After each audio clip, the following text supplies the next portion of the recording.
প্রিয় বলুন সবাই জানে, শুধু একটা না, এখানে অসংখ্য জায়গা ভরাট করা হয়েছে। এখানকার এলাকাটা কি? এটা দুর্গাপুর অমরনগর 2 গ্রাম পঞ্চায়েত। থানা কি? থানা হচ্ছে নিশ্চিন্দা। এখানকার বিধায়ক কে? বিধায়ক কল্যাণ ঘোষ। কল্যাণ জেল 14, বালি মৌজা জেল 14।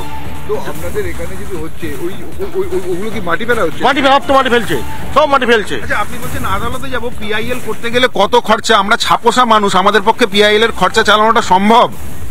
সরকার বিভিন্ন জায়গায় বেআইনি কাজ করবে, আমরা পিআইএল করবো। আমাদেরকে বাড়িতে বউ বাচ্চা নেই, তাদের মুখে ভাত তুলে দেবো না আমরা পিআইএল করবো? নিজেদের জমানো টাকা করে আমরা নিঃস্ব হয়ে যাব। একটা জনস্বার্থ মামলা করতে গেলে কত খরচ? হাইকোর্টে কতটা খরচ লাগতে পারে? সাধারণ মানুষের কথা সম্ভব নাকি করা? আর দেখবেন কিছু না, আর 2 মাস পর আসবেন, দেখবেন এখানে সব বুঝে গেছে, পিলার উঠছে, বহুতল হবে। তবে কলকাতায় এবার হচ্ছে গালে লাগ যা, কোলাকুলি করতে হবে, বালি হেরে হেরে গিয়ে সব। মানে এটা কি বলছে?